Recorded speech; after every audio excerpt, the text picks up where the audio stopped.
তাকে এখনো সবাই ঘটক দিদি নামেই ডাকেন। তিনি অভিনেত্রী ঋতু পাইন।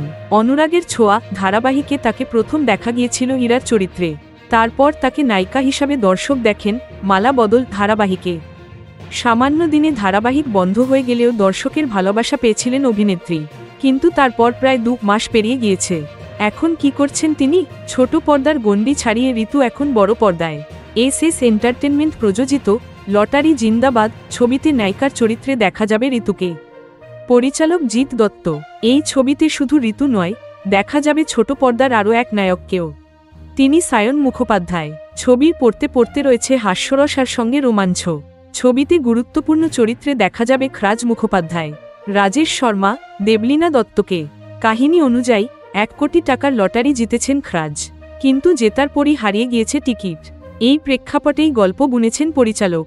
সেটে তাবড় অভিনেতা, ফলে খুবই উত্তেজিত ঋতু। এটা একটা অন্য ধরনের থ্রিলার, যেখানে হাসিও আছে আবার আছে টানটান উত্তেজনাও। খুব উত্তেজিত আমি। এমন একটা ইউনিট পেয়েছি, সবাই আমায় সাহায্য করছেন। এই ছবিতে দেবলীনাকে দেখা যাবে নতুন রূপে। এক পুরুষতান্ত্রিক গ্রামের দাপুটে মহিলা। তার ধমকে সবাই ভয় পায়। পেশায় তিনি দেহপ্রসারিণী। দেবলীনা জানান, এমন চরিত্র অনেক দিন পরে তিনি পেয়েছেন। ছবির শুটিং হয়েছে গোটা সিকিম জুড়ে।